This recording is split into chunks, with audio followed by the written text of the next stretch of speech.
7 mai à Nancy, Emmanuel Macron a signé un traité stratégique avec la Pologne. Et personne n'a été consulté. On était dans le secret le plus total. Pas le peuple, pas le Parlement, même pas les militaires, rien, personne. Un traité en douce, en catimini, sans aucun débat.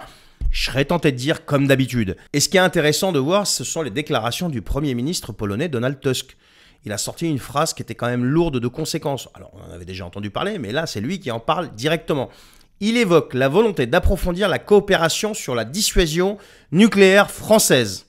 En d'autres termes, on parle du partage de la dissuasion nucléaire. On en a déjà parlé dans plusieurs vidéos. On ne parle pas d'un partenariat économique ou d'une mission humanitaire là. Non, non, on parle vraiment de notre arme nucléaire. De la dernière garantie d'indépendance et de sécurité du peuple français. C'est cette petite parcelle de souveraineté qui nous reste en fait. Et ça discute en coulisses de la mettre à disposition d'un pays tiers. Un pays en première ligne contre la Russie par exemple. Petit détail. Un pays qui n'a ni la doctrine, ni les responsabilités, ni la retenue stratégique que la France a toujours défendue. Et pendant ce temps, eh bien, aucune réaction du Parlement. Aucun sursaut des députés, rien, que dalle. Ils dorment, ils s'écrasent. Ils valident tout par leur silence coupable et complice. On parle ici d'un basculement historique si jamais ça se fait. C'est pas encore fait. Alors venant du Mac-Mac, on a l'habitude. Mais vous, les députés, mais vous faites quoi ? La France est en train de se faire taper sa dissuasion nucléaire. Ça va finir sous parapluie otanien, européen, technocratique. Et personne ne dit rien. Et après, vous venez me parler de souveraineté, de je sais pas quoi, et vous vous inclinez devant les monuments aux morts le 8 mai.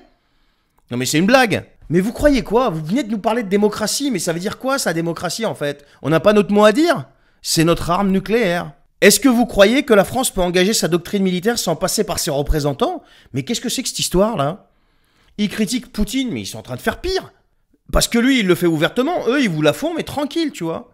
On est sur de l'abus de pouvoir. Et c'est encore une fois la preuve que cette présidence agit sans limite, sans contrôle, sans le peuple. Alors la question est encore une fois très simple. Jusqu'à quand vous allez rester silencieux, les députés? Jusqu'à quand vous allez vous laisser marcher dessus comme des paillassons? Ils ne cessent de s'essuyer les pieds sur vos tronches. C'est la vérité. Jusqu'à quand vous allez laisser ce pouvoir saboter ce qui reste de notre souveraineté nationale? Non mais on parle éventuellement de la dissuasion nucléaire. Et attention, oui c'est pas fait, mais vous savez très bien que par expérience avec ce monsieur depuis qu'il est là, quand il balance quelque chose, il voit comment ça réagit en face et ensuite il avance. Et il nous a fait le coup à je ne sais combien de reprises déjà. Donc les seuls, si on veut parler de démocratie, qui pourraient éventuellement agir, sont les députés. Et bien sûr les sénateurs aussi.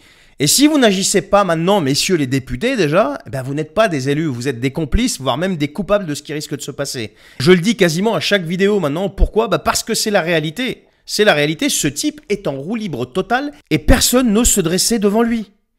Je parle de la représentation nationale. Je vous pose la question, pourquoi, à votre avis?